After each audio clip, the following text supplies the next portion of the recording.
AFA, el fútbol pasa, los negocios quedan. Creo que todos sabemos que algo de eso hay, ¿no? Pero tenemos a alguien que ha investigado. Sí, sí. Se trata de Sergio Levinsky, a quien le damos la bienvenida. Gracias por visitarnos hoy. Y decía, creo que es algo que todos sabemos, pero muy pocos tienen la posibilidad de llegar al final y de averiguarlo como lo hiciste vos. Sí, bueno, mucho gusto. Sí, realmente fue una investigación complicada, ¿no? Porque la AFA es muy intrincada, tiene una historia muy complicada de muchas luchas internas y uno lo que nota es que se sigue repitiendo todo, ¿no? Es decir, que es circular la historia. Cada uno de los hechos que uno está viendo hoy, en el pasado existen.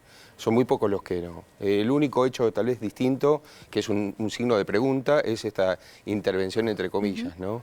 Pero anteriormente hubo otras intervenciones también, de otro tipo de intervención, pero ya hubo. Casi todo lo que uno ve ya ocurrió anteriormente. Bueno, vos bien lo definís, Sergio, con declaraciones que estuve leyendo tuyas. Todo ocurrió alguna vez cuando te consultaron sobre el presente, pero sobre el pasado también de la AFA. Sí, así es. Nada es nuevo, digamos. Nada nuevo. Eso es lo que quisiste decir.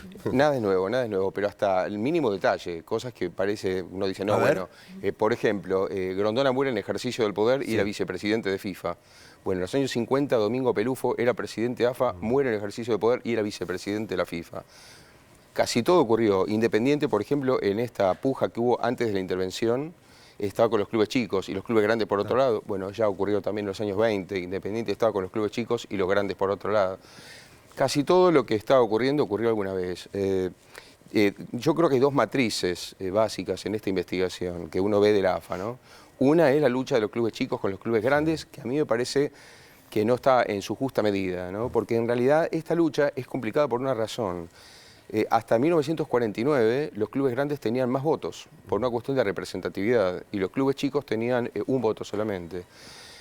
Ahora, con el paso del tiempo, los clubes chicos se equipararon a los grandes, entonces la lucha está como pasa en el país.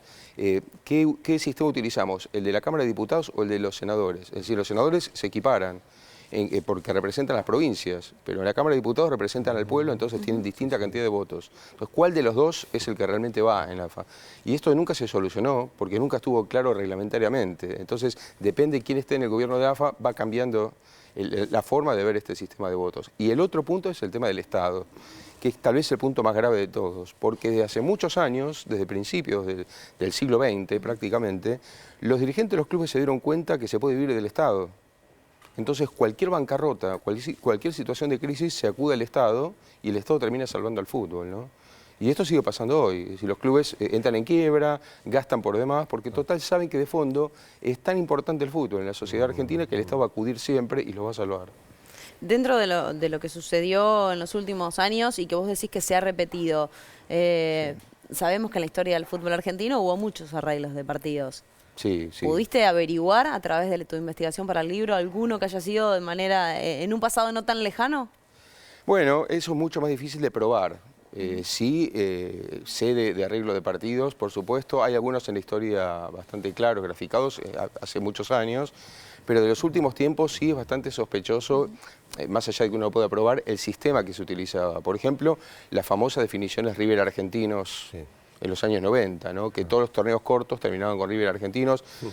Yo conozco algunas historias increíbles, hasta de un partido en el que, pero no está eso en el libro, pero de todas maneras sí, lo conozco, de un partido en el que hasta hubo problemas entre jugadores de un mismo equipo, que algunos querían ganar y otros no tanto, y entonces eso terminó realmente muy mal. Pero bueno, sí, hubo muchas historias de estas, muy complicadas, y creo que es parte de un sistema también, ¿no? Un sistema que avaló estas cosas.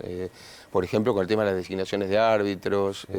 Muchas veces los árbitros se designaban por teléfonos de Zurich, desde una habitación de un hotel, ¿no? Entonces esto fue muy complicado para el fútbol argentino. Sergio, ¿en qué momento en la historia de la AFA dice presente la política en la Asociación del Fútbol Argentino? A ver, ¿la política necesitando de la AFA o la AFA necesitando de la política? ¿Cómo fue ese matrimonio?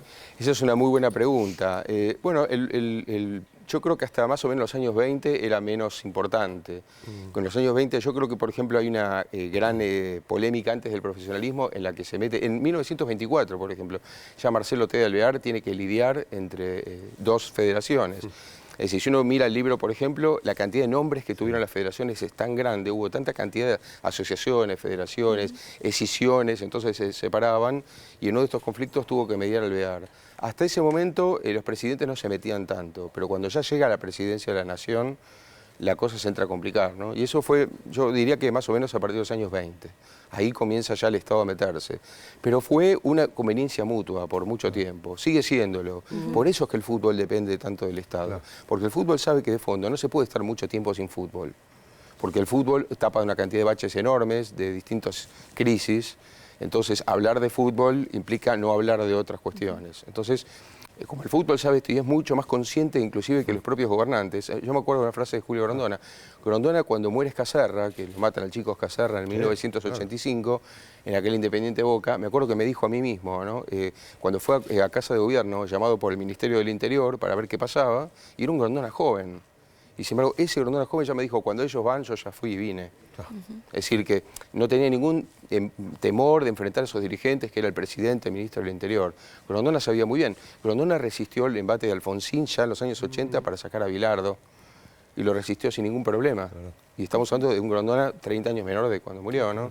Es decir, que ya los dirigentes deportivos muchas veces tenían una capacidad, otra, por ejemplo, cuando Grondona acudió a la Cámara de Diputados en los años 90 con aquel episodio de Julio Cruz contra Bolivia. Claro, que le el cortan... famoso corte de un lado y el golpe del otro. Cuando Grondona va a la Cámara de Diputados, yo estaba allí porque era asesor de una diputada y que pertenecía a la Comisión de Deportes. Y fue increíble cómo Grondona manejó la situación rodeado de diputados de distintos partidos políticos. Hasta se les reía en un momento. Es decir, tenía un control, un manejo de la situación. Sabía tan claramente lo que ocurría, tenía una gran lectura de lo que ocurría en el país. Entonces creo que los dirigentes de fútbol muchas veces van por delante, ¿no?, de los dirigentes políticos. Sergio, te hago una pregunta casi por sí o por no para ir cerrando y que está fuera del libro, tal vez abre la posibilidad de otro ejemplar. En tu función de sociólogo y tu función de periodista y tan metido en el fútbol argentino, ¿se va a terminar en algún momento con las barras bravas acá en nuestro país? Es muy complicado. Yo creo que no, por lo menos por el camino que se va. Para cambiar tiene que cambiar todo un sistema. No puede cambiar solamente con una ley, con un reglamento.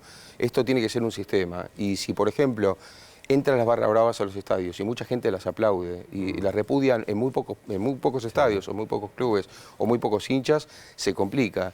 Yo recuerdo una vez que fue Boca de gira, en una oportunidad en los años 90 o 2000, al interior del país, y entonces Palermo apostó con Diceo, con el barra brava, apostó con Diceo a ver quién se sacaba más fotos y a quién le pedía más autógrafos, y ganó Diceo. Sí, claro.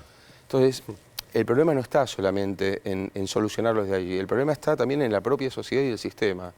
Pero también es muy complicado cuando muchas veces pasó, en los últimos tiempos, que determinados gobiernos fueron a buscar a especialistas ingleses o de Europa a solucionar el problema de acá.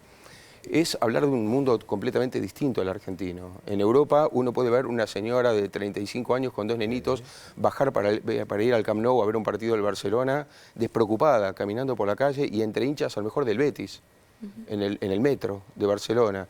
Entonces, pedir a los ingleses o a los españoles que nos vengan a decir a nosotros cómo solucionar un problema es inútil.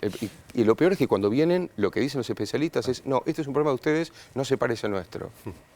Bueno, hay que solucionarlo acá. Diferentes, ¿no? Exactamente. Sergio, gracias por haber venido. Por favor, Sergio un es placer. sociólogo, es colega, es periodista y autor de varios libros.